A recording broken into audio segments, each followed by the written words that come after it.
Kayaknya baru nih Ustaz ya. Ini seperti peci dari Asia Tengah ya kayaknya. Nggak Dari tahu dari mana. Yang Madura penting gitu kan. dari Tokopedia yang pasti. Oh, dari Tokopedia ya.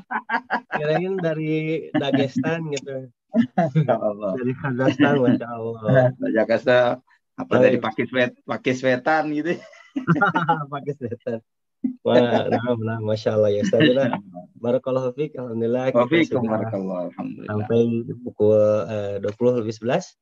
Untuk Nah, itu, jika sudah siap, kami persilahkan waktu dan Zoom meetingnya. Tafadhol ya Ustazuna, barakallahu fiik. waalaikumsalam warahmatullahi. Bismillahirrahmanirrahim. Assalamualaikum warahmatullahi wabarakatuh. Alhamdulillahirabbil alamin wassalatu wassalamu ala asyrafil anbiya'i. Alhamdulillahirabbil alamin wassalatu wassalamu ala asyrafil anbiya'i wal mursalin nabiyina Muhammadin wa ala alihi wa sahbihi wattabi'in wa man tabi'ahum bi ihsanin ila yaumiddin. Qala Allahu jalla wa ala ya ayyuhalladzina amanu taqullaha haqqa tuqatih wa la tamutunna illa wa antum muslimun amma ba'd. Ikhwatal iman rahimani wa rahimakumullah. Alhamdulillah, segala puji bagi Allah Subhanahu wa taala, Ar-Rahmanir Rahim, Zat yang Maha Pengasih dan yang Maha Penyayang. Atas segala limpahan nikmatnya Allah Subhanahu wa taala masih memberikan kesempatan kepada kita untuk melanjutkan kajian sirah Nabi kita Muhammad ibn Abdullah sallallahu alaihi wa ala alihi wa sahbihi wasallam. Dan pembicaraan kita masih terkait tentang peristiwa perang Badar. Ana ingin sedikit mereview ulang terkait dengan pemakaman tokoh-tokoh kufar Quraisy yang mereka ditaruh di satu sumur yang disebut dengan Qalibu Badr.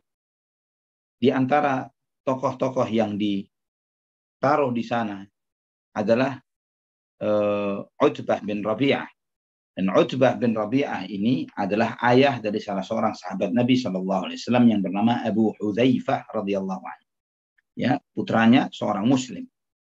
Dan Nabi SAW melihat kepada Abu Hudzaifah radhiyallahu anhu setelah ayahnya tertutup dengan tanah dan batu. Nabi SAW melihat wajah dari Abu Hudzaifah yang sedih. Kemudian Nabi SAW kemudian menyapa beliau, ya Abu Hudzaifah, la'allaka qad dakhalaka min sya'ni abika syai'. Mungkin kamu merasa sedih, memikirkan sesuatu tentang ayahmu, wahai Abu Hudzaifah. Kemudian Abu Hudzaifah mengatakan, la wallahi ya Rasulullah, ma syakaktu fillahi wa fi rasulihi, walakinni kuntu a'rifu min abi ra'yan wa hilma. Tidak ya Rasulullah, aku tidak ragu sedikit pun terhadap Allah Subhanahu wa taala dan Rasulnya. Namun aku mengenal ayahku sebagai orang yang bijak, sebagai orang yang panjang akalnya, yang artinya cerdas, yang bijak, yang sabar orangnya. Wa fadlan, dan memiliki kebijakan, memiliki karunia yang hebat. Ya, karena di antara tokoh Quraisy yang memiliki akal yang cerdas dan bijak di antaranya adalah Utbah bin Rabi'ah. Jika antum mengikuti kisah awal peristiwa perang Badar, di antara tokoh Quraisy yang berinisiatif untuk menghentikan inisiatif untuk berperang, ya, untuk keinginan untuk berperang melawan umat Islam adalah Utbah bin Rabi'ah. Namun upaya itu tidak mendapatkan respon baik dari yang lainnya. Dan juga terjadi dialog di antara orang-orang Quraisy ketika sebelum peperangan. Dan Nabi SAW melihat dari jauh dan Nabi SAW bersabda, in yakun fil qaumi ahadun ya'muru bi khairin fa'asa an yakuna sahibal jamalil ahmar. Andai kata di antara mereka ada orang yang mengajak kepada kebaikan, maka semogalah itu yang menunggangi onta merah. Dan itu Utbah bin Rabi'ah. Dan dialah yang pernah menemui Nabi SAW ketika Nabi SAW masih di kota Mekah. Setelah menyampaikan negosiasinya kepada Rasulullah SAW, kemudian Nabi SAW membacakan surat Fussilat, awal-awal surat Fussilat kepada Utbah. Dan kemudian dia ketakutan, dia menutup mulut Nabi SAW karena ketakutan dengan ayat-ayat yang dibacakan Rasulullah SAW. Dan kemudian dia pulang menemui tokoh-tokoh Quraisy dan meminta mereka untuk mengimani Rasulullah SAW. Atau setidaknya mendiamkan. Jangan sampai turut andil di dalam menghalangi dakwah Nabi Muhammad SAW.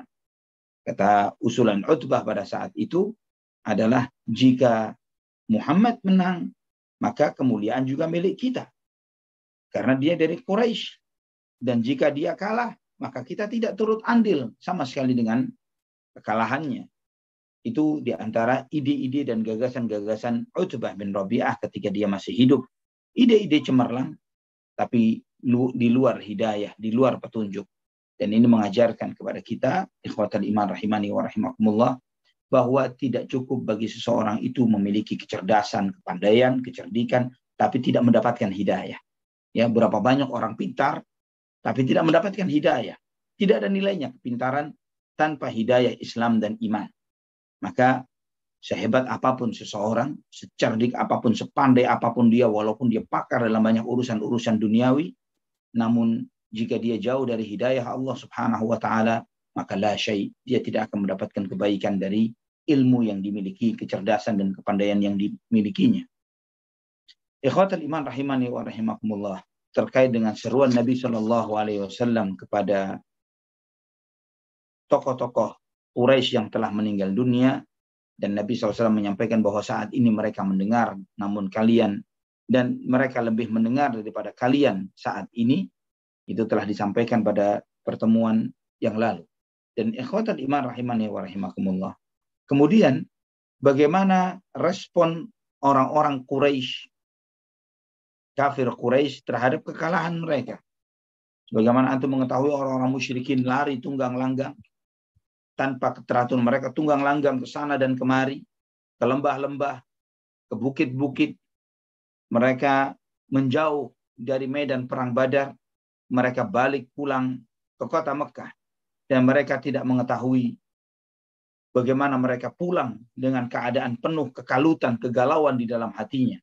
Pasukan yang sedemikian besarnya, yang 3 kali lipat dari jumlah yang dihadapi, namun mereka kocar-kacir dan mereka tidak bisa menghadapi pasukan itu. Yang masuk pertama kali pulang ke kota Mekah pada saat itu adalah Al-Haysuman ibn Abdullah dari suku Khuza'ah, Al-Khuza'i. Kemudian orang Quraisy bertanya, "Ma wara'ak? Kamu bawa berita apa?" Dia mengatakan, "Qutila Utbah bin Rabi'ah, wa Syaibah ibn Rabi'ah, wa Abu al-Hakam ibn Hisham, wa Umayyah bin Khalaf, wa Zam'ah ibn al-Aswad, wa Nubayh wa Munabbih ibn al-Hajjaj, wa Abu al-Bakhtari bin Hisham." Dia sebutkan bahwa telah terbunuh Utbah bin Rabi'ah, Syaibah bin Rabi'ah terbunuh, Abu al-Hakam yaitu Abu Jahal mati terbunuh, Umayyah bin Khalaf mati terbunuh, Zam'ah bin al-Aswad mati terbunuh, Nubayh dan Munabbih putra dari al-Hajjaj mati terbunuh, Abu al-Bakhtari mati terbunuh, Abu al-Bakhtari bin Hisham. Dia sebutkan tokoh-tokoh Quraisy yang mati di medan perang Badar pada saat itu. Kemudian di saat itu ada Sofwan ibnu Umayyah. Sofyan bin Umayyah duduk di Hijr, ya, di Hijr yang kita sebut dengan Hijr Ismail. Dia duduk di Hijr itu. Sofwan bin Umayyah bertanya, "Wallahi in ya'qil hadha fas'aluhu anni." Kalau dia lagi waras, coba dia ditanya.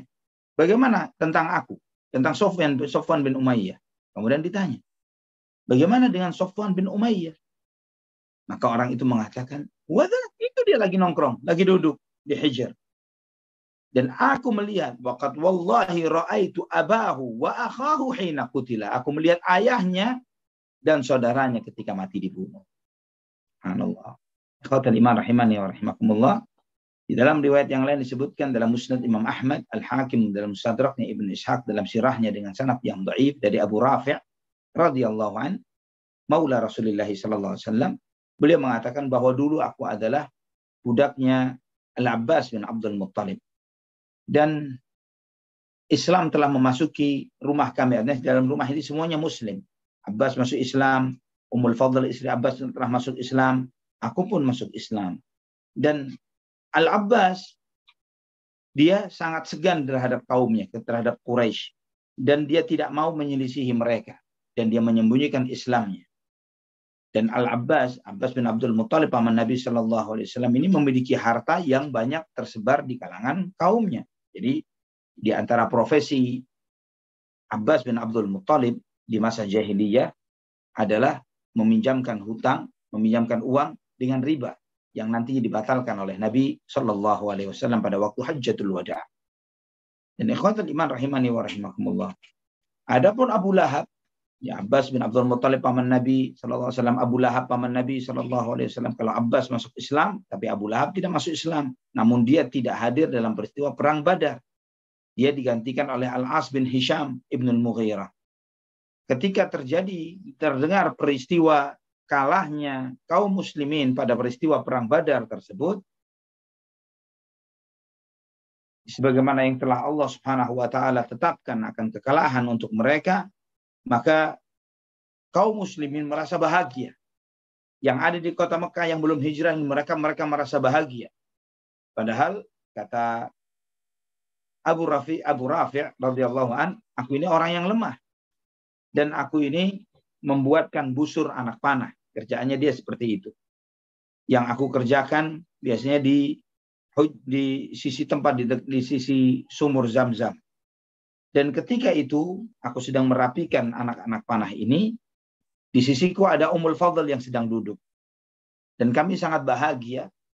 Ya, kami bahagia dengan berita kemenangan kaum muslimin dan kekalahan orang-orang kafir Quraisy. Kemudian tidak lama datanglah Abu Lahab. Dengan bergegas lari, dia datang dengan emosi dan marahnya. Dia duduk di salah satu pojokan dan dia menyandar kepadaku. Ya, ketika dia duduk, orang-orang mengatakan, "Hadza Abu Sufyan ibn al-Harith ibn Abdul Muttalib qad qadim." Ini Abu Sufyan telah datang dengan membawa hartanya. Yang aslinya harta itu yang akan dihadang oleh kaum muslimin. Maka kemudian Abu Lahab mengatakan, "Halumma ilayya fa indaka la'amril khabar." Kemari saya sampaikan berita kepadamu. Maka datanglah Abu Sufyan duduk di samping Abu Lahab. Dan semua orang berdiri menyaksikan. "Ya ibna akhi, akhbirni kaifa kana amrun nas." Kemudian Abu Sufyan bertanya, "Apa yang terjadi? Apa informasi yang kalian dapatkan di medan perang?" Kemudian dia mengatakan, "Wallahi ma huwa illa an laqina al-qaumu famanahnahum aktafana yaqtulunana kaifa sya'u." Ketika kita menghadapi mereka, ternyata mereka ini membunuh kita semau-maunya. Wa imallahi ma'a dzalika malumtun nas. Laqina rijalan bidan. Demi Allah saya tidak menyalahkan mereka yang mati terbunuh ini. Karena mereka telah berupaya maksimal. Kami menemui orang-orang yang putih di atas kuda-kuda mereka yang gagah, yang mereka antara langit dan bumi. Wallahi ma tuliqu syai'an wa la yaqumu laha syai'. Yang tidak menyisakan sedikit pun. Dengan gampangnya dia menebas kepala, dengan gampangnya dia membunuh sana dan sini. Maka ketika aku mendengar omongan ini dari Abu Lahab, aku dengan spontan mengatakan, itu malaikat. Itu malaikat. Abu Lahab mendengar spontanitasku, dia langsung menempelengku dengan tempelengan yang sangat kuat sampai membuat aku jatuh ke tanah. Dan aku orang yang lemah, kata Abu Rafi' radhiyallahu anhu. Belum selesai dari situ, Ummul Fadl mengambil salah satu tiang yang ada yang terbuat dari kayu di sana, yang aku ingin bersandar dengannya, namun aku terjatuh lagi. Aku terjatuh di kepalaku. Sampai aku berbaring di sana. Istastaftahu an ghaba anhu sayyiduhu. Sampai kemudian ada seorang wanita, ya, Ummu Fadl ini, istri dari Al-Abbas, mengatakan kepada Abu Lahab, "Kamu pukuli dia, padahal tuannya tidak ada di sini." Karena dia adalah budaknya Abbas bin Abdul Muttalib. Dan antum mengetahui Abbas termasuk yang berangkat perang ke medan Badar, tapi menjadi tawanan Rasulullah Sallallahu Alaihi Wasallam. Ikhwatal iman rahimani wa rahimakumullah. Maka pergilah Abu Lahab dengan keadaan emosi dan marah. Dan subhanallah, mereka menyebutkan, wallahi ma'asya illa sab'a layalin. Selang sepekan setelah peristiwa itu, matilah Abu Lahab. Karena terkena penyakit yang timbul luka-luka di kulitnya. Ya, luka-luka di kulitnya. Dan luka-luka yang timbul di sekujur tubuh Abu Lahab ini tadi menyebabkan dia mati. Dan ketika dia mati, Abu Lahab memiliki 2 orang putra. Mereka kedua putranya ini enggan memakamkan ayahnya sampai membiarkan bangkainya itu, jasadnya ini 2-3 malam sampai berbau busuk. Maka ada seorang Quraisy mengatakan kepada kedua putra Abu Lahab, "Ala tastahyan? Inna abakuma qad antana fi baiti." Apa kalian tidak malu? Bau jasadnya ayahmu ini sudah sampai kemana-mana. Kemudian kedua putranya Abu Lahab mengatakan, "Kami khawatir dengan luka yang ada di tubuhnya. Kami takut ketularan." Karena mereka melihat penyakit itu seperti penyakit wabah yang cepat mematikan. Maka ada orang mengatakan, "Saya bantu kalian." Maka mereka pun dengan alas yang mereka bawa, ya, dengan yang mengalasi tangan mereka membungkus jasadnya Abu Lahab dan mereka membuangnya di tempat yang jauh tanpa dimandikan dan yang lain sebagainya, ya, atau disiram malah dari jauh dan kemudian dilempari pasir dan batu dari jauh. Ini ikhwatal iman rahimani wa rahimakumullah, dampak yang luar biasa dan saking sedihnya mereka, saking kesalnya mereka dengan kekalahan yang mereka hadapi pada waktu peristiwa Perang Badar, kesedihan dan kekesalan hati mereka itu membuat mereka juga melarang siapapun untuk menyuarakan ratapan mereka terhadap jenazah yang telah mati di peristiwa Perang Badar itu. Dilarang meratap. Padahal ratapan ini kebiasaan mereka. Mereka membiasakan diri ketika ada yang mati di antara mereka meratap, menangis-nangis, melolong-lolong, memukul-mukul, menjambak-jambak rambutnya, merobek-robek kantong bajunya, ya, menangis menunjukkan kesedihan yang mendalam atas kematian. Apalagi yang mati adalah tokoh-tokoh mereka. Mereka melarang ratapan itu supaya tidak menjadi bahan cemoohan kaum muslimin. Ya, mereka takut itu akan menjadi, dalam istilah bahasa Arabnya, syamatatul a'da. Jadi ketika musuh mengetahui kesialan musuhnya, mereka tidak mau mendapatkan hal tersebut. Ikhwatal iman rahimani wa rahimakumullah. Itu disampaikan oleh Al-Hafidz Ibnu Katsir dalam Al-Bidayah wan Nihayah. Beliau mengatakan ini sebagai kesempurnaan hukuman Allah terhadap mereka yang hidup pada waktu itu. Bagaimana Allah Subhanahu wa taala membiarkan yang hidup ini mereka menyaksikan matinya tokoh-tokoh mereka. Dan ditambah lagi mereka tidak diperkenankan untuk meratapi tokoh-tokoh mereka yang mati di medan perang ini. Padahal tangisan menangisi keluarga yang baru saja meninggalkan kita itu sedikit melipur lara, sedikit melipur kesedihan. Ikhwatal iman rahimani wa rahimakumullah. Dan Musa bin Uqbah meriwayatkan dalam maghazinya, beliau menyebutkan lamma wasal al-khabar, ketika berita itu sampai kepada penduduk kota Mekah dan mereka mencari kebenaran akan hal ini, maka para wanita pun memotong rambut-rambut mereka.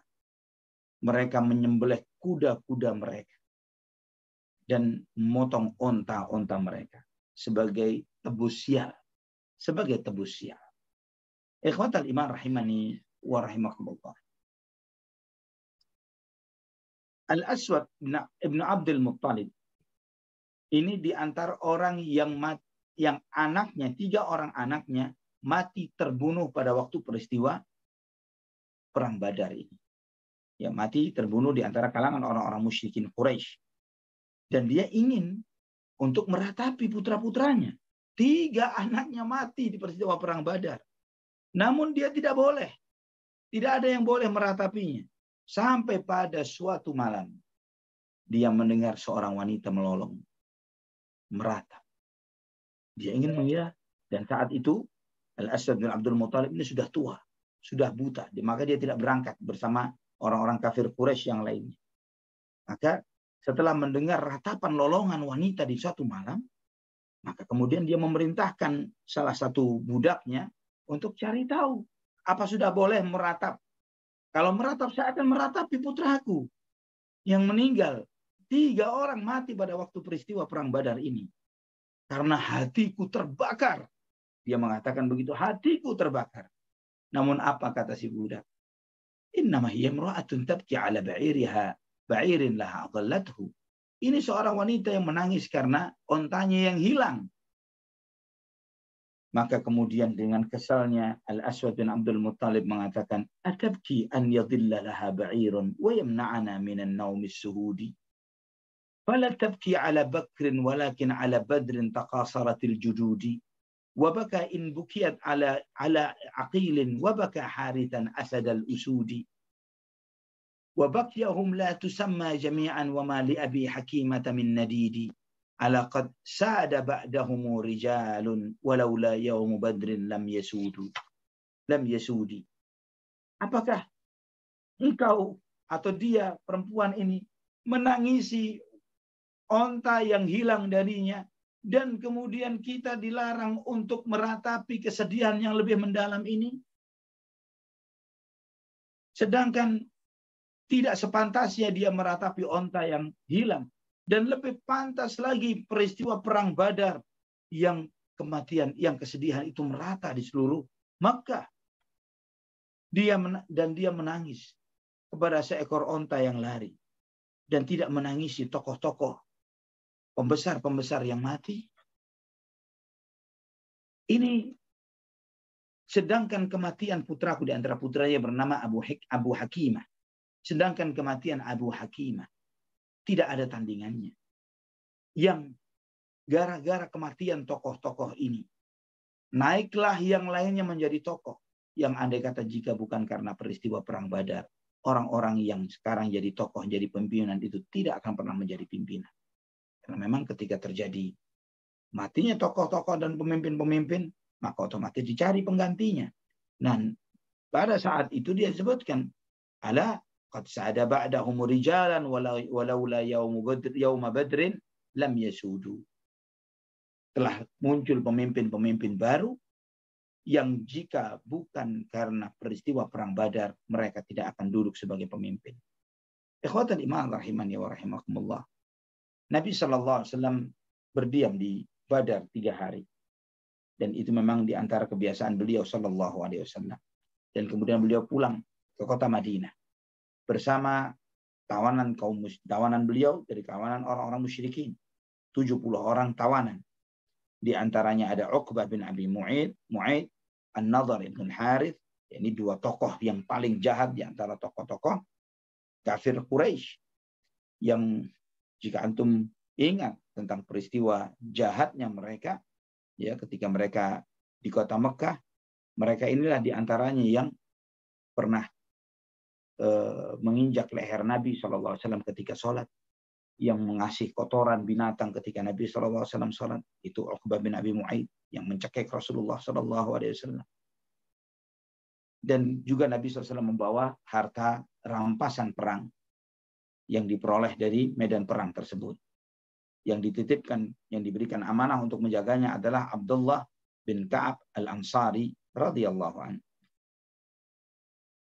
Sebelum perjalanan kaum muslimin balik dari Badar, terjadi perselisihan di internal kaum muslimin, sebagian umat Islam, terkait dengan harta rampasan perang. Yang karena pada saat itu belum turun aturannya. Belum turun surat Al-Anfal yang menjelaskan tentang bagaimana mengatur harta rampasan perang. Yang nantinya menjadi penyebab turunnya surat Al-Anfal yang mengatur semua harta rampasan perang ini.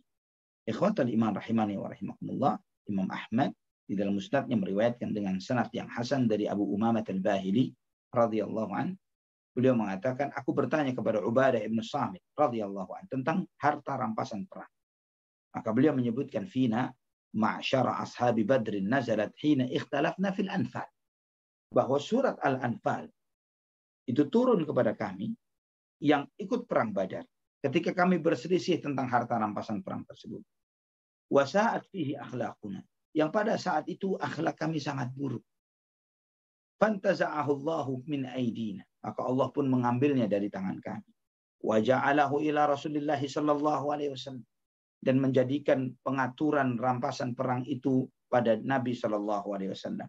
Nabi sallallahu alaihi wasallam yang membaginya di antara kaum muslimin, ya, dengan pembagian yang rata.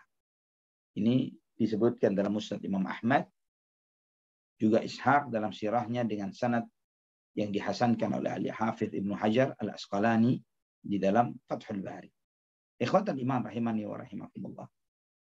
Di antara yang kita ambil hikmah dari peristiwa, dari athar ini, dari riwayat Ubadah ibn Samit radhiyallahu an adalah kejujuran para sahabat.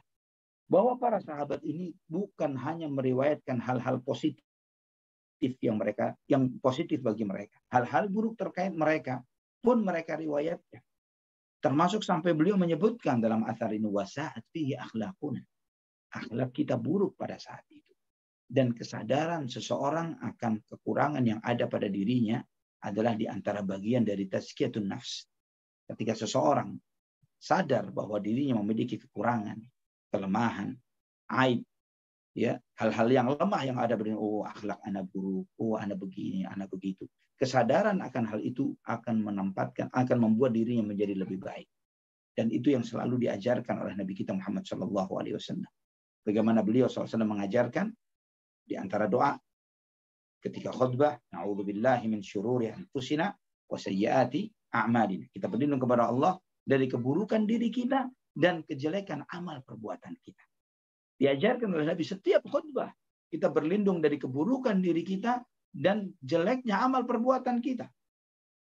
Juga Nabi SAW mengajarkan kepada kita doa zikir pagi sore, Allahumma fatiras samawati wal ard, alimal ghaibi wasyahadah, rabba kulli syai'in wa malikahu, asyhadu an la ilaha illa anta, a'udzubika min syarri nafsi. A'udzubika min syarri nafsi. Ya Allah, aku berlindung kepadamu dari keburukan diriku. Nah, ini mengajarkan kepada kita agar kita fair, jujur, berkaca di dalam melihat diri kita. Untuk memudahkan kita untuk membersihkan jiwa kita. Ikhwatal iman rahimani wa rahimakumullah. Beberapa riwayat yang menyebutkan sebab perselisihan para sahabat terkait tentang ghanimah, harta rampasan di peristiwa Perang Badar ini, disebutkan dalam beberapa riwayat. Yang pertama, riwayat Imam Ahmad di dalam Musnadnya Al-Hakim Ibn Ishaq dengan sanad yang hasan dari Ubadah ibn Samit radhiyallahu an, beliau menyebutkan bahwa kami berperang bersama Nabi SAW pada waktu peristiwa Perang Badar. Dan di dalam peperangan itu Allah Subhanahu wa taala mengalahkan musuhnya, mengalahkan musuh kami. Aku pun dan sebagian kaum muslimin mereka mengejar musuh. Ya, sebagian umat Islam, pasukan umat Islam terus mengejar musuh ke depan.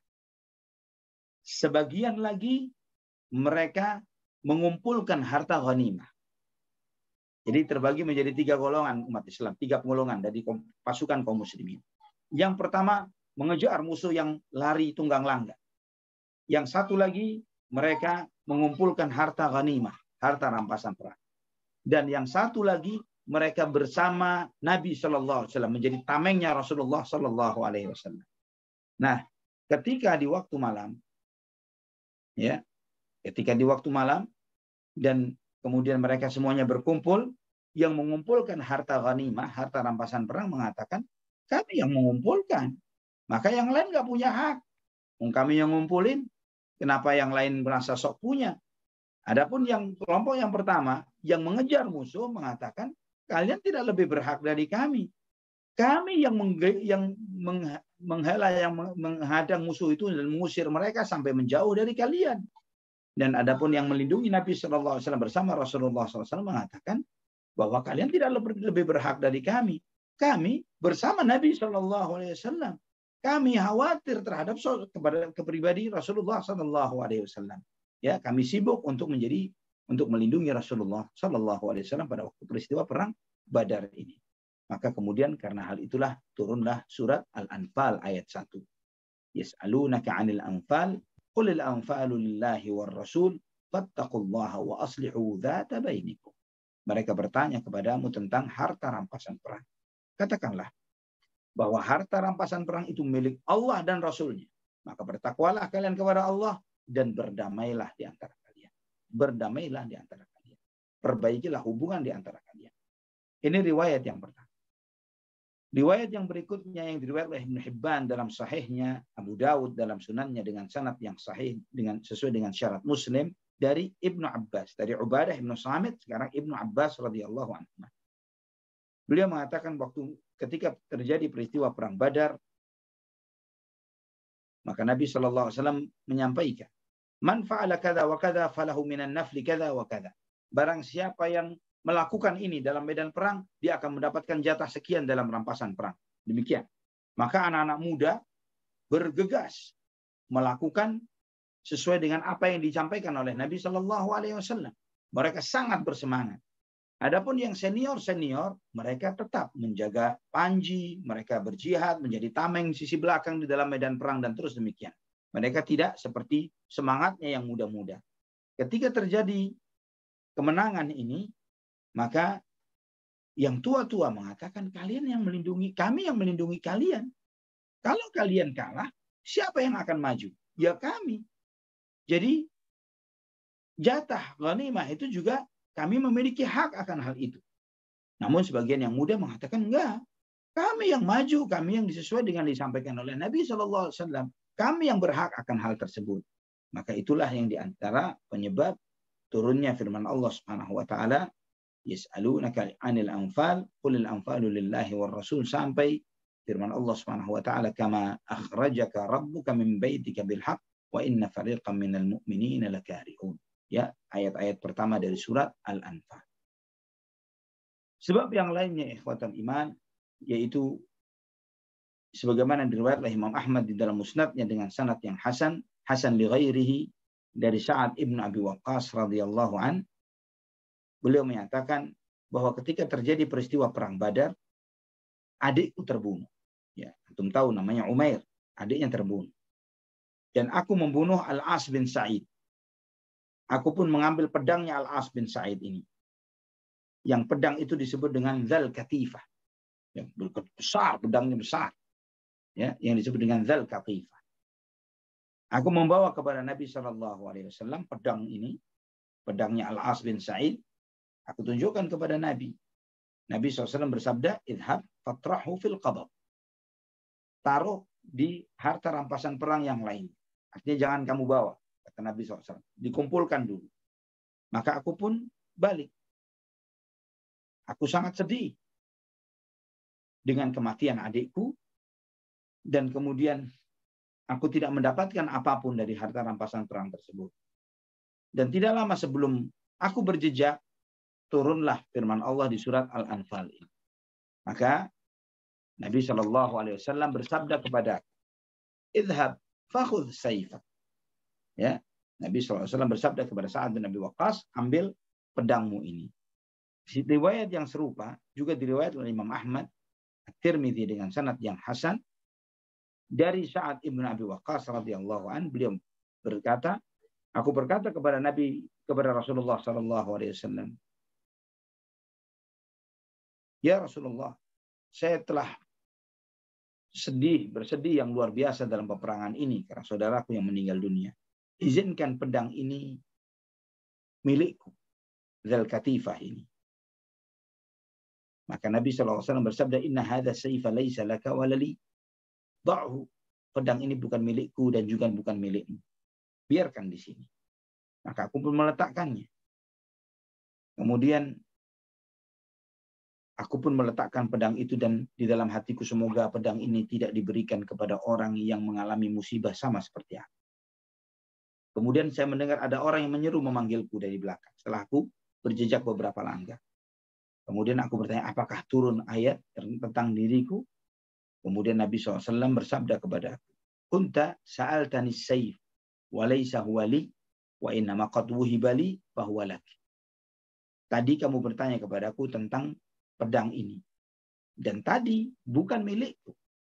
Namun saat ini menjadi milikku. Karena Allah berfirman, qulil anfalu lillahi war rasul. Katakan wahai Muhammad, bahwa harta rampasan perang itu milik Allah dan Rasulnya. Sekarang jadi milikku. Dan aku hadiahkan kepadamu, kata Nabi SAW.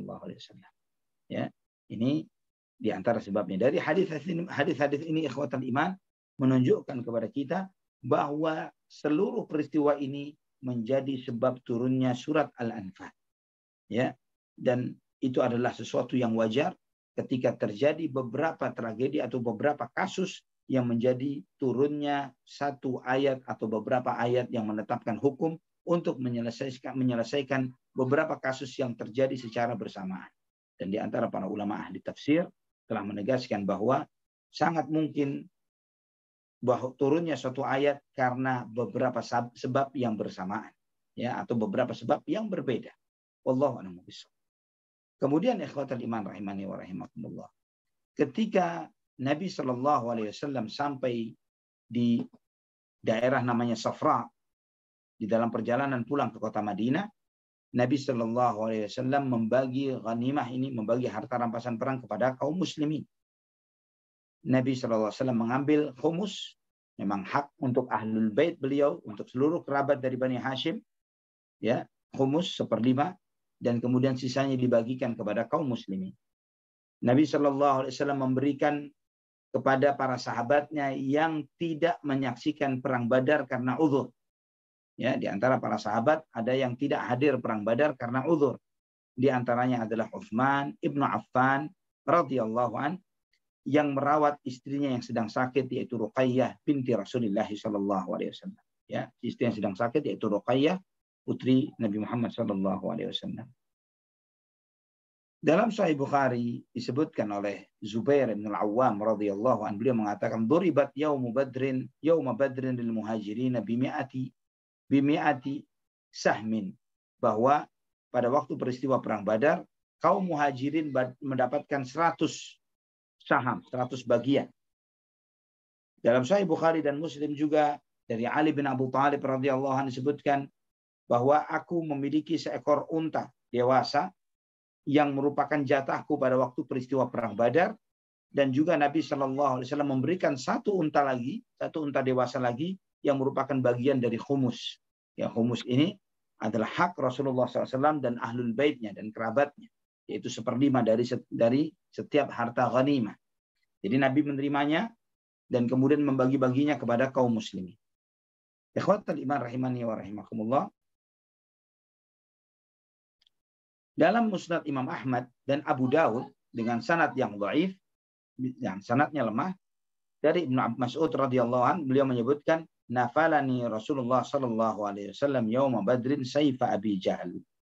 Ya, Ibnu Mas'ud mengatakan bahwa Nabi SAW memberikan kepadaku pada waktu peristiwa perang Badar pedangnya Abu Jahal. Tapi riwayat hadis ini dhaif. Ya, karena pedangnya Abu Jahal bukan diberikan kepada Ibnu Mas'ud. Kepada siapa? Nanti setelah kita akan membahasnya. Ikhwatal iman rahimani wa rahimakumullah. Al-Hafidz Ibnu Katsir menyebutkan bahwa Nabi Shallallahu Alaihi Wasallam di dalam setiap ghanimah ada yang merupakan jatah atau hak pribadi beliau, hak pribadi Nabi Muhammad Shallallahu Alaihi Wasallam. Apakah itu seorang budak, laki-laki maupun wanita, atau seekor kuda, atau sebuah pedang yang merupakan jak personal Rasulullah Shallallahu Alaihi Wasallam, atau yang serupanya. Sebagaimana disebut oleh Muhammad ibnu Sirin, Amir Sya'bi, dan juga mayoritas para ulama yang menegaskan akan hal ini, dikutip oleh Ibnu Katsir dalam tafsirnya. Ibnu Hibban meriwayatkan juga Abu Dawud dengan sanad yang sahih dari Aisyah radhiyallahu anha bahwa Safiyah, karena seorang istri Nabi, Safiyah binti Huyai bin Akhtab, itu adalah bagian dari itu. Ya, Safiyah ini adalah satu ghanimah yang diperoleh Nabi SAW, kemudian dimerdekakan oleh Nabi SAW, dan kemudian Nabi SAW menikahinya. Yang karena Nabi SAW menikahi Safiyah, nanti ketika itu pasti masih jauh lagi ceritanya. Ya, ketika Nabi SAW menikahi Safiyah, menyebabkan semua tawanan dari sukunya Safiyah binti Huyai yang menjadi tawanan kaum muslimin pada saat itu, semuanya dimerdekakan. Kenapa? Karena mereka, para sahabat yang lain merasa segan. Bagaimana mereka bisa menawan atau segan untuk menawan iparnya Rasulullah SAW. Ya, semua satu suku akhirnya dimerdekakan oleh para sahabat. Dan ini mengajarkan kepada kita ikhwatal iman tentang di antara hikmah-hikmah pernikahan Rasulullah SAW. Nanti insya Allah ketika sampai pada pembahasannya kita akan lebih mendetailkan akan hal ini. Ikhwatal iman rahimani wa rahimakumullah. Imam Ahmad meriwayatkan dalam musnadnya An-Nasai dengan sanad yang sahih dari Abu Ala ibnu Syikhir. Beliau menyebutkan bahwa ketika, kata Abu Ala, ketika saya dengan Mutarrif di pasar onta di kota Madinah, ada seorang Arabi, seorang Badui membawa selembar surat, ya, dan kemudian bertanya, siapa yang bisa membaca? Di antara kalian apakah ada yang bisa membaca? Maka kata Al-Ala ibnu Syikhir, saya bisa baca. Maka kemudian saya membaca di dalamnya surat Bismillahirrahmanirrahim, min Muhammad Rasulullah libani Zuhair ibnu Uqaish annahum in syahidu an la ilaha illallah wa anna Muhammadan Rasulullah wa faraqu al-musyrikin wa aqarru bil khumsi fi ghanaimihim wa sahmin nabiy sallallahu alaihi wasallam wa safiyhi fa innahum aminuna bi amanillahi wa rasulih. Dengan nama Allah yang Maha Pengasih dan Maha Penyayang, dari Muhammad utusan Allah kepada Bani Zuhair bin Uqaish, bahwa mereka jika bersaksi bahwa tidak ada yang berhak disembah selain Allah dan Muhammad adalah utusan Allah, dan mereka berlepas diri dari orang-orang musyrikin, mengakui hak khumus dari ghanimah, harta rampasan perang, dan hak Rasulullah SAW, maka mereka aman dengan perlindungan Allah Subhanahu wa Ta'ala dan Rasulnya. Ikhwatul iman rahimani wa rahimakumullah. Di antara yang merupakan hak Nabi SAW pada waktu perang Badar, ya, sebagaimana disebutlah Imam Ahmad di dalam musnadnya dan Ibnu Majah dengan sanad yang hasan dari Ibnu Abbas radhiyallahu anhuma, bahwa Nabi SAW mengambil pedangnya, ya, natanafala Rasulullah SAW sayfahu dzal fiqari yauma badrin, bahwa Nabi SAW mengambil pedangnya Al-Abbas, ya, pada waktu peristiwa perang Badar yang disebut dengan Dzul Fiqar, pada waktu peristiwa perang Badar itu. Dan pedang ini kemudian diserahkan kepada Ali bin Abi Thalib radhiyallahu an. Ikhwatul iman rahimani wa rahimakumullah. Juga onta dari Abu Jahal. Onta dari Abu Jahal ini diambil oleh Nabi, hak Rasulullah SAW, yang nantinya dijadikan sebagai binatang yang dikorbankan pada waktu perjanjian Hudaybiyah. Ya, ontanya Abu Jahal ini onta yang besar, dan ring yang ada di hidungnya terbuat dari fiddah, ya, terbuat dari perak. Ring yang ada di hidungnya terbuat dari perak. Pada waktu peristiwa Hudaybiyah dibawa oleh kaum muslimin, karena ini sebagai korbannya Nabi SAW pada waktu peristiwa perang tersebut, untuk membuat semakin marahnya orang-orang musyrikin karena mereka melihat onta tokoh mereka dijadikan sebagai korban sembelihan oleh Nabi Shallallahu Alaihi Wasallam. Ikhwatan iman rahimani wa rahimakumullah. Tentang ghanimah atau harta rampasan perang. Ghanimah ini adalah hal yang merupakan kekhususan dari keutamaan umat Muhammad Shallallahu Alaihi Wasallam yang tidak dihalalkan bagi umat-umat yang lainnya. Dari nabi-nabi terdahulu, jika mereka berjihad dan berperang, mereka tidak boleh mengambil ghanimah. Namun umat Islam, kaum muslimin, mereka dihalalkan bagi mereka ghanimah. Sebagaimana disebutkan dalam Sahih Bukhari dan Muslim, juga Ibnu Hibban dan yang lainnya dari hadis Abu Hurairah radhiyallahu an, Rasulullah sallallahu alaihi wasallam bersabda, "Innallaha at'amana al-ghanaim. Innallaha at'amana al-ghanaim rahmatan rahimana biha wa takhfifan khaffafahu anna lima alima min dha'fina." Bahwa Allah Subhanahu wa taala memberikan makan kepada kita dengan ghanimah, dengan harta rampasan perang, sebagai bentuk rahmatnya kepada kami semuanya, dan sebagai bentuk keringanan. Allah Subhanahu wa taala meringankan kami karena Allah mengetahui kelemahan kami. Ikhwatul iman rahimani wa rahimakumullah. Hadis ini sebagaimana kata Al-Hafidz Ibnu Hajar, beliau mengatakan bahwa hadis ini menunjukkan kekhususan Rasulullah, kekhususan umat ini dengan dihalalkannya ghanimah untuk mereka. Dan itu dimulai pada waktu peristiwa perang Badar. Ya. Dan di saat itulah turunnya firman Allah Subhanahu wa taala, "Fakulu mimma ghanimtum halalan thayyiba." Makanlah dari ghanimah yang kalian dapatkan yang halal dan yang baik. Allah Subhanahu wa taala menghalalkan ghanimah, dan hal ini telah tetap dalam sahih dalam hadis Ibnu Abbas radhiyallahu anhu.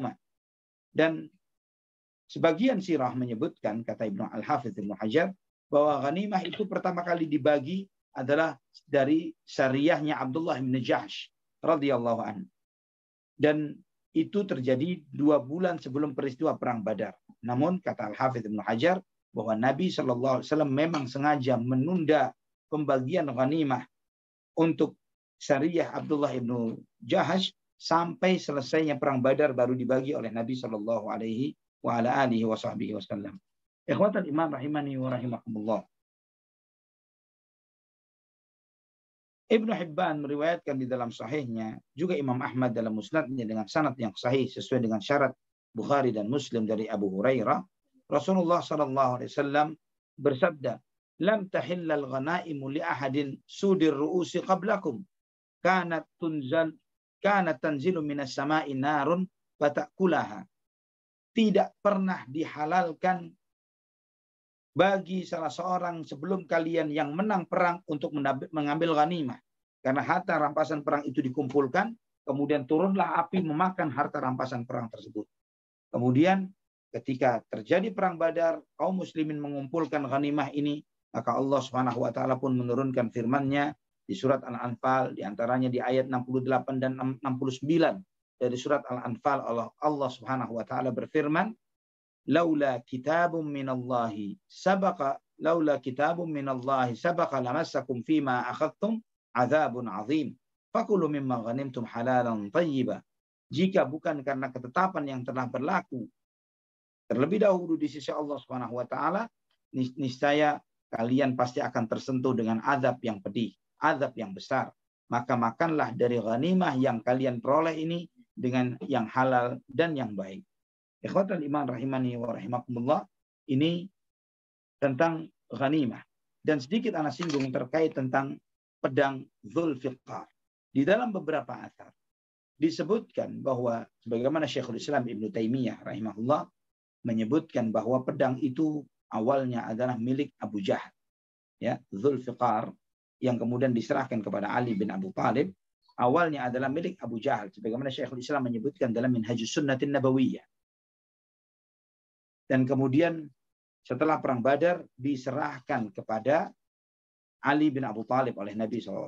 Diambil oleh Nabi SAW kemudian diserahkan kepada Ali bin Abi Thalib. Dan kemudian orang-orang Syiah mereka selalu menggembar-gemborkan sampai membuat hadis palsu, la saifa illa saifu Ali, la saifa illa Dzulfiqar. Ya, tidak ada pedang kecuali Dzulfiqar. Tidak ada pedang kecuali pedangnya Ali, yaitu pedang Dzulfiqar. Disebut Dzulfiqar karena ujungnya pedangnya ini double. Ya, ujungnya dua begini. Ujung pedangnya. Itu pedangnya awalnya adalah pedangnya Abu Jahal. Dan dengan senjata yang seperti inilah yang dipakai untuk menikam Umar Ibn Khattab radhiyallahu an ketika beliau sedang sholat, yang dipakai oleh Abu Lu'lu al-Majusi. Dengan yang seperti ini, tapi bukan dengan pedang itu. Ya, dengan yang seperti ini. Nah, ini ikhwatul iman rahimani wa rahimakumullah sebagai wawasan bagi antum semuanya, bahwa sebagian orang-orang Syiah berbangga dengan Dzulfiqar, bahkan sebagian ahlu sunnah dengan jahilnya, dengan bodohnya. Juga anak belum lama ini melakukan ketika dalam perjalanan haji, anak melihat di kota Mekah atau tidak jauh dari kota Mekah ada sebuah museum yang dibuat diinisiatif oleh salah seorang warga Saudi Arabia, membuat sebuah museum yang dikunjungi oleh banyak jamaah haji dan umrah untuk melihat peradaban Arab pada saat itu. Di antaranya ada beberapa replika. Ya, di antara replika yang dimunculkan di sana adalah replikanya Dzulfiqar dengan ada ukiran hadis tentang Dzulfiqar ini, padahal hadis itu adalah hadis palsu. Wallahu ta'ala wa a'lam bishawab. Barakallahu fiikum. Nah, ya Ustazuna barakallahu fiik. Alhamdulillah. Jemaah sekalian, kita sudah memasuki sesi kedua, sesi tanya jawab. Bagi jamaah yang ingin bertanya, disilahkan pertanyaannya dapat disampaikan melalui chat box Zoom meeting ini, melalui Ana ataupun juga Akhi Wildan yang sebagai host pekerja mengaji. Ya. Kemudian boleh juga melalui Ana selaku moderator. Pertanyaannya boleh juga raise hand. Baik, Ana cek dulu di WA maupun juga di chat. Ya, belum ada. Alhamdulillah di sini sudah ada yang raise hand. Ummu Amr dari Saung Ukhwah Amerika dan Kanada. Silahkan. Jazakumullahu khairan host Kang Zai. Jazakumullahu khairan Ustadz atas penjelasan materi Perang Badar Ghanimah hari ini. Semoga Allah Subhanahu wa taala memberikan perlindungan dan keberkahan buat Ustadz dan keluarga dimanapun berada. Ustadz mohon penjelasannya dari yang lalu dan hari ini di Perang Badar, Rasulullah SAW mendoakan musuh dan melaknat musuh kaum muslimin tersebut. Nah, apakah Ustadz boleh menjelaskan laknat yang dimaksud di sini? Karena di satu sisi saya juga pernah mendengar kita sebagai umat Islam jangan sembarangan melaknat. Dan kalau misalnya ada peristiwa seperti di Syria, presidennya amat zalim terhadap rakyatnya, apakah kita bisa melaknat presiden yang udah lengser tersebut karena kezolimannya terhadap saudara-saudara kita di sana? Kemudian Ustadz, saya juga mendengar tentang pengertian ghanimah, jangan disebut harta rampasan perang, tetapi kita ganti dengan harta hasil perang. Apakah arti yang ini sangat signifikan dilihat dari bahasa Arabnya? Jazakumullahu khairan atas penjelasan Ustaz. Wa jazakumullahu khairan. Pertama, terkait dengan laknat. Jadi laknat ini ada yang disebut dengan laknat yang sifatnya umum. Ya, siapa yang dilaknat secara umum? Yaitu mereka-mereka yang kafir. Ya, mereka-mereka yang kafir kepada Allah Subhanahu wa taala atau mati dalam kekafiran. Sebagaimana Allah firmankan di surat Al-Baqarah ayat 161, "Innal ladzina kafaru wa matu wa hum kuffarun ulaika 'alaihim la'natullahi wal malaikati wan nasi ajma'in." Sesungguhnya orang-orang kafir dan mereka mati di dalam kekafiran, mereka adalah orang-orang yang dilaknat oleh Allah dan malaikat serta seluruh umat manusia. Ya, ini disebutkan bahwa Allah Subhanahu wa taala dan para malaikatnya melaknat orang-orang yang kafir dan mati di dalam kekafiran. Dan itu konteksnya serupa dengan apa yang dilakukan oleh Nabi kita Muhammad sallallahu alaihi wasallam pada waktu peristiwa perang Badar. Ya, bahwa yang didoakan disebut laknat oleh Nabi sallallahu alaihi wasallam adalah mereka-mereka yang mati di dalam kekafiran karena mereka bersikeras untuk kufur kepada Allah dan Rasulnya sampai mati. Maka layaklah mereka mendapatkan laknat dari Allah Subhanahu wa taala.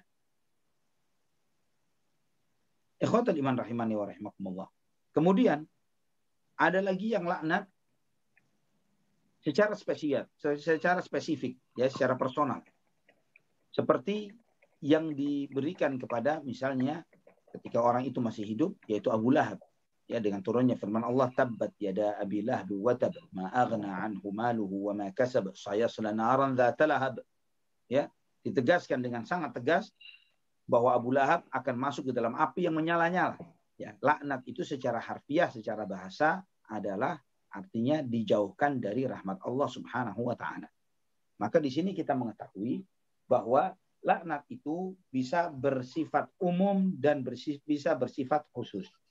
Umum kepada siapa? Orang-orang kafir. Ya, umum itu adalah kepada orang-orang kafir. Juga seperti yang Allah firmankan di surat Al-Baqarah ayat 89. Walamma ja'ahum kitabun min 'indillahi musaddiqan lima ma'ahum wa kanu min qablu yastaftihuna 'alal ladzina kafaru falamma ja'ahum ma 'arafu kafaru bih fala'natullahi 'alal kafirin. Ya, fala'natullahi 'alal kafirin. Itu di akhir surat Al-Baqarah ayat 89. Nah, ikhwatul iman rahimani wa rahimakumullah, ini yang boleh kita lakukan.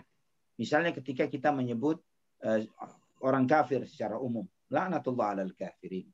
Ya, la'natullah 'alal, kita sebutkan kelompok-kelompok yang memang mutlak, yang telah jelas Allah Subhanahu wa taala menyebut mereka sebagai orang-orang kafir. Di dalam surat Al-Baqarah ayat 89 ini secara spesifik Allah Subhanahu wa taala menyampaikan tentang orang-orang Yahudi Madinah.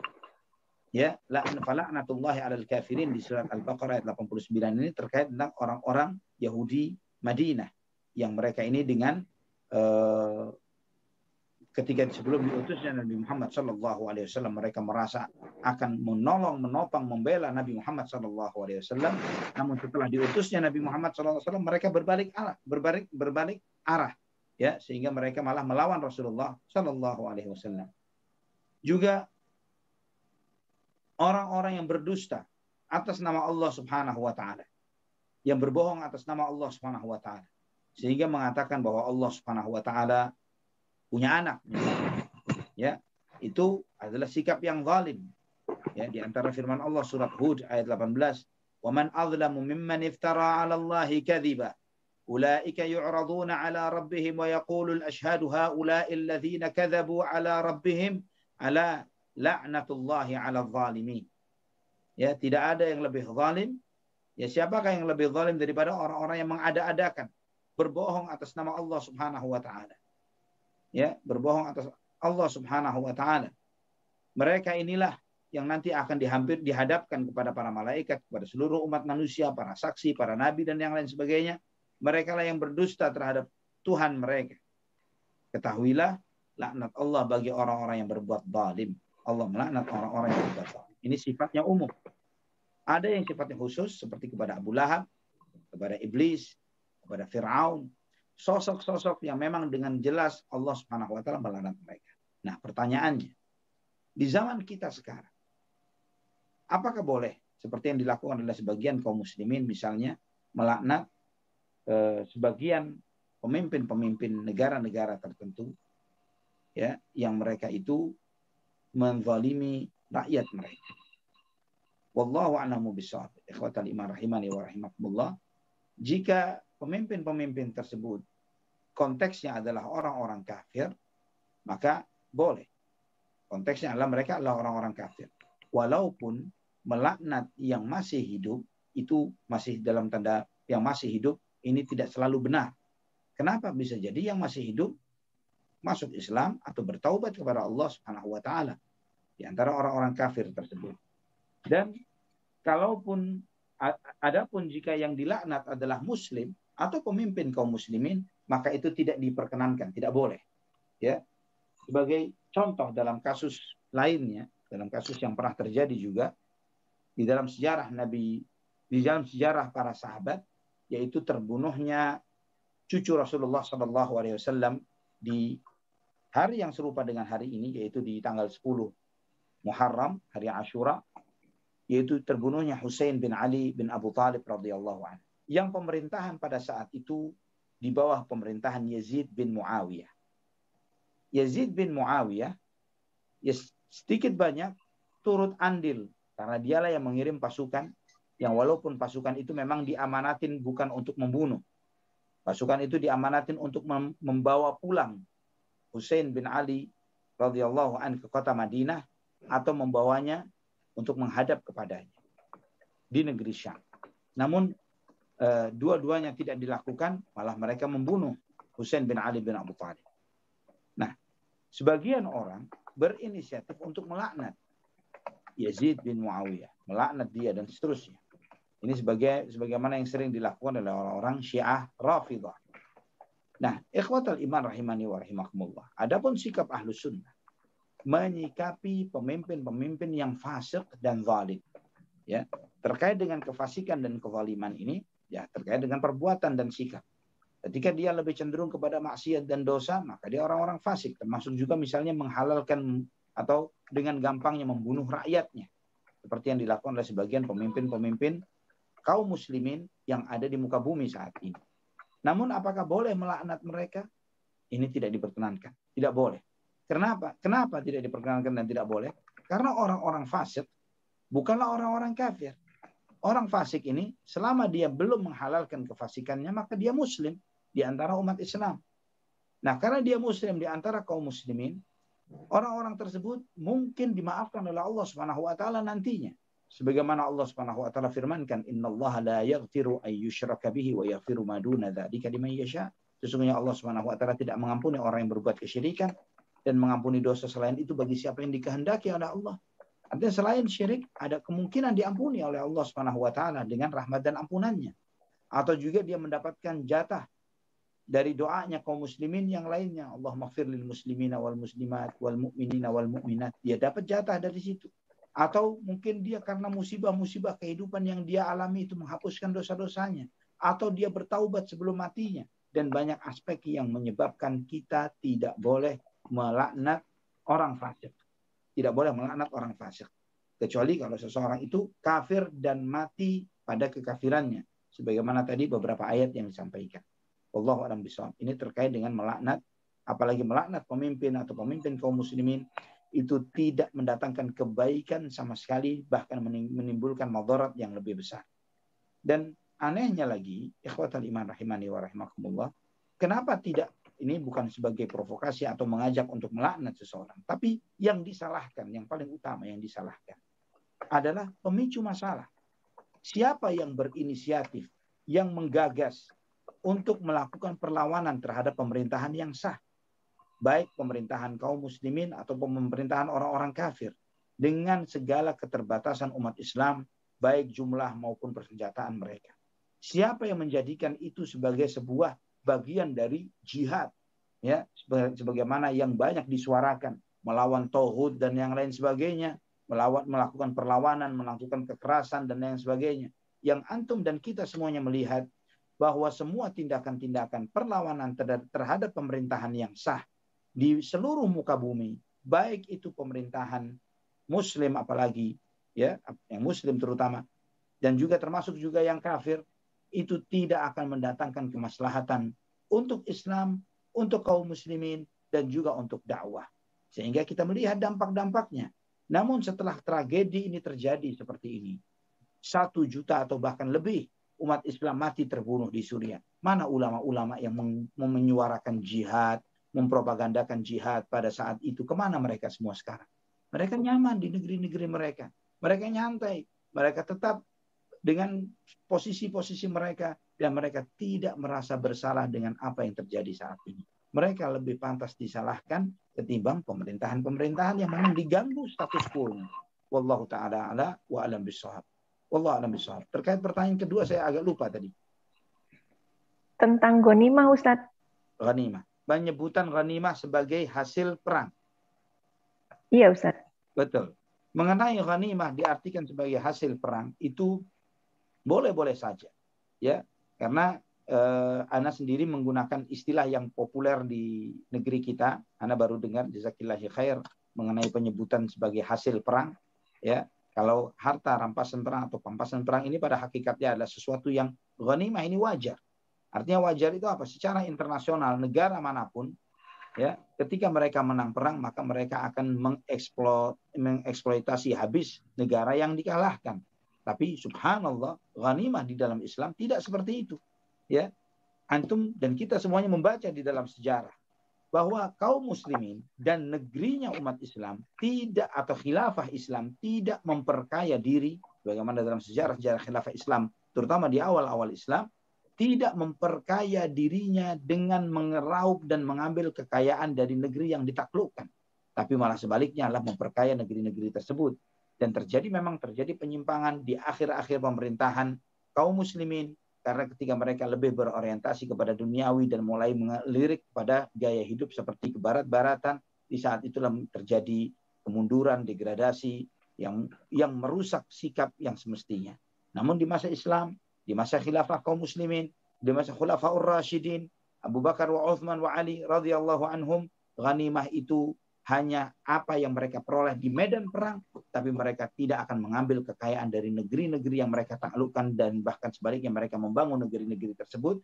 Maka antum melihat di antara dampaknya adalah bagaimana meluasnya Islam, bagaimana meluasnya bahasa Arab, sampai puluhan negara yang dulunya tidak berbahasa Arab sekarang berbahasa Arab, seperti Mesir misalnya, negara-negara Afrika misalnya, ya, seperti Libya, Sudan, dan Aljazair dan lain sebagainya. Dulunya tidak berbahasa Arab. Mesir dulunya tidak berbahasa Arab, tapi sekarang menjadi bagian dari negara-negara yang berbahasa Arab, menjadi puluhan negara, menjadi salah satu bahasa yang diperhitungkan. Ini salah satu contoh saja, dan banyak lagi aspek-aspek lainnya. Wallahu a'lam bishawab. Barakallahu fikum. Wa fikum barakallah. Apakah boleh satu lagi, Ustaz atau host? Bolehkah? Silahkan Ummu Aman. Ya, jazakumullahu khairan. Ya Ustadz, ini dari jamaah, alhamdulillah ada sekitar 26 di grup kami yang menyimak Ustadz. Masya Allah. Pertanyaannya, Assalamualaikum warahmatullahi wabarakatuh. Ustadz, mohon penjelasan walaupun mungkin singkat karena saya menyimak kajian Perang Badar ini tidak dari awal. Apakah ibroh atau manfaat ketika kita mempelajari sirah? Pastinya ini untuk memupuk kecintaan kita kepada Rasulullah SAW. Tetapi lebih spesifik ketika kita mengetahui perang ini, apa poin yang memang harus kita tanamkan di dalam hati sehingga mempelajari sirah ini dengan segenap hati. Jazakumullahu khairan, Ustaz. Allah barik fiik. Jazakumullah khair. Nah, jika kita melihat sejarah Perang Badar, bahwa sejarah Perang Badar ini Nabi SAW dipaksa untuk meladeni mereka. Ya, terpaksa untuk menghadapi mereka. Dan ini memang sesuai dengan ketetapan yang telah Allah Subhanahu wa taala tetapkan, yang Allah janjikan bahwa Nabi SAW akan menghadapi ihdat ta'ifatain, salah satu dari dua kelompok yang Allah takdirkan. Ternyata Nabi SAW bertemu dengan kelompok yang besar. Ya, jumlah Nabi SAW dan pasukannya hanya 300-an orang berhadapan dengan 1.000 orang. Jadi dengan pasukan dengan perlengkapan yang sangat lengkap, persenjataan yang sangat lengkap, harta yang bertumpuk-tumpuk yang banyak. Ya, sebagaimana disebutkan dalam kisah itu, dalam sirah, sebagaimana kajian-kajian sebelumnya, bahwa mereka mempersiapkan persiapan yang luar biasa untuk menghabisi kaum muslimin pada saat itu. Ya, jadi ibrahnya banyak sekali. Kalau ditanya apa ibrah-ibrah yang kita bisa ambil dari peristiwa Perang Badar, ya diantaranya itu adalah bagaimana Allah Subhanahu wa taala menjaga agama ini. Karena kita melihat, kita membaca bahwa jika pada saat itu kaum muslimin habis kalah karena jumlah lawan yang 3 kali lebih banyak, maka sebagaimana Nabi SAW berdoa di sebelum terjadinya Perang Badar, ya Allah, jika kelompok ini kalah, maka pasukan ini kalah, maka engkau tidak akan lagi disembah di muka bumi. Itu yang diantara yang disabdakan oleh Nabi SAW dalam salah satu doa yang beliau panjatkan kepada Allah Subhanahu wa taala. Memohon pertolongan kepada Allah Subhanahu wa taala. Dan juga diantara banyak sekali ibrah dan pelajaran, ikhwatal iman rahimani wa rahimakumullah, diantaranya juga bagaimana rahmatnya Rasulullah SAW, karena nanti ini masih belum selesai kisahnya. Kita akan membahas pada pertemuan berikutnya terkait dengan tawanan perang, nasib para tawanan Perang Badar. Yang itu akan menjadi materi pembahasan kita. Bagaimana nasib para tawanan tersebut? Bagaimana mereka diberlakukan oleh Nabi Shallallahu Alaihi Wasallam. Nah, di sini kita melihat juga bahwa sebagaimana saya sampaikan juga pada pertemuan yang sebelumnya, di akhir pertemuan yang lalu, ketika kita melihat konteks perang, jangan dengan kacamata damai. Demikian pula sebaliknya. Perang dilihat dengan cara perang. Damai dilihat dengan cara damai. Inilah diantara bentuk kesempurnaan dari dinul Islam yang Allah Subhanahu wa taala mengajarkan kepada kita kedua-duanya. Bahkan telah Ana sampaikan juga pada pertemuan sebelumnya, bahwa dalam kondisi menang sekalipun, kaum muslimin dominan dan kuasa sekalipun, bukan berarti kemudian semena-mena. Sampai Allah Subhanahu wa taala memerintahkan, wa in janahu lakal silmi fajnah laha wa tawakkal 'ala Allah. Jika mereka cenderung mengajakmu untuk berdamai, sambutlah ajakan damai itu dan bertawakallah kalian kepada Allah. Bahkan dalam kondisi dominan menang sekalipun, kita diajak berdamai, kita harus merespon seruan damai itu berdasarkan perintah Allah Subhanahu wa taala. Bukan tetap kita ingin mengintimidasi, mengalahkan, kemudian menjajah. Itu tidak ada di dalam kamus dalam dakwah Islam sama sekali, dalam jihad Islam sama sekali. Maka tidak pernah disebut ya invasi Islam itu sebagai sebuah penjajahan. Itu tidak pernah disebut sama sekali dengan sebutan seperti itu, karena apa yang terjadi, buah yang diperoleh, hasil yang dilihat, manfaat yang didapat jauh dari penyebutan penjajahan. Ini banyak sekali yang mungkin insya Allah setelah sempurna kita mengkaji peristiwa Perang Badar ini, kita akan mencoba memetik sedikit demi sedikit beberapa faedah dan manfaat dari peristiwa Perang Badar. Wallahu a'lam bishawab. Saya tidak tahu sudah berapa kali pertemuan tentang Perang Badar ini, tapi masih ada cerita yang tersisa sebelum kita mengambil hikmah-hikmah di balik peristiwa Perang Badar. Wallahu ta'ala ala wa a'lam bishawab. Nah, baik, alhamdulillah. Sudah berapa kali Kang Zai kajian tentang Perang Badar? Kajian Perang Badar di hari Senin berarti sudah 4 kali mungkin ya Ustaz ya. Nah, 4 kali ya. Masih nyambung ke depan lagi, masih tentang Perang Badar lagi, masih tentang nasib para tawanan Perang Badar. Masya Allah, baik. Oke, tadi sudah ada yang masuk melalui chat dari Ummu Ato untuk pertanyaannya. Bismillahirrahmanirrahim. Mohon maaf Ustaz, pertanyaannya di luar tema, namun ini agak urgent. Mengenai zakat mal, apakah uangnya bisa disalurkan ke lembaga dakwah, misalnya rumah tahfiz, lembaga mengajar Al-Quran, dan lain-lain? Demikian Ustaz pertanyaannya. Jazakumullahu khairan, barakallahu fikum. Wa fikum barakallah. Menyalurkan uang zakat kepada lembaga seperti rumah tahfiz atau masjid dan yang lain sebagainya, Ana melihat begini. Jika itu dijadikan sebagai gaji guru tahfidz yang mereka itu termasuk bagian dari salah satu dari 8 asnaf yang Allah Subhanahu wa taala sebutkan yang berhak untuk menerima zakat, entah itu mereka karena fuqara atau masakin, ya, maka itu dibolehkan, ya, untuk menopang dakwah personal dari para dai, para ustadz yang duduk di lembaga tahfidz tersebut, ya, atau yang mengelola satu masjid tertentu. Tapi jika dimanfaatkan untuk pembangunan rumah tahfidz misalnya atau operasional, ya, operasionalnya ini terkait dengan hal-hal yang bukan untuk gaji gurunya, ya, tapi dipakai untuk membelikan peralatan meja tulis dan lain sebagainya, atau kelengkapan yang ada, atau menyediakan sarana transportasinya, kendaraan untuk lembaga, bukan untuk personal orang-orang yang tadi Ana sebutkan, yang mereka itu masuk dalam salah satu dari kategori 8 golongan, lil fuqara wal masakin wal amilina 'alaiha wal mu'allafati qulubuhum wa fir riqab, ya, wal gharimin dan seterusnya. Jika mereka bukan termasuk dari golongan itu, maka tidak diperkenankan. Wallahu a'lam bishawab. Ana melihat bahwa tidak boleh menyalurkan secara meluas uang zakat itu kecuali kepada 8 golongan yang telah Allah Subhanahu wa taala sebutkan di dalam Al-Qur'an. Dan jika salah satu atau sebagian pengelola yang ada di rumah tahfidz atau di masjid-masjid tersebut masuk dari salah satu dari 8 golongan yang Allah Subhanahu wa taala sebutkan, maka dia berhak. Jika tidak, maka tidak. Wallahu a'lam bishawab. Baik. Demikian untuk Ummu Ato, jawaban dari Ustaz Suna Ali. Selanjutnya ini insya Allah pertanyaan terakhir dari Akhi Dani yang sudah raisen dari tadi. Silakan Akhi Dani.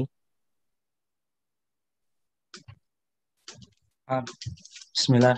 Assalamualaikum Ustaz. Waalaikumsalam warahmatullahi wabarakatuh. Nah Ustaz, tadi disebutkan sekilas tentang mengenai hadis palsu Ustaz. Jadi ini yang ingin Anda tanyakan, dulu kan sebelum belajar manhaj, dulu tidak tahu kan, semua amalan nggak tahu ini hadis palsu apa hadis sahih kan nggak tahu.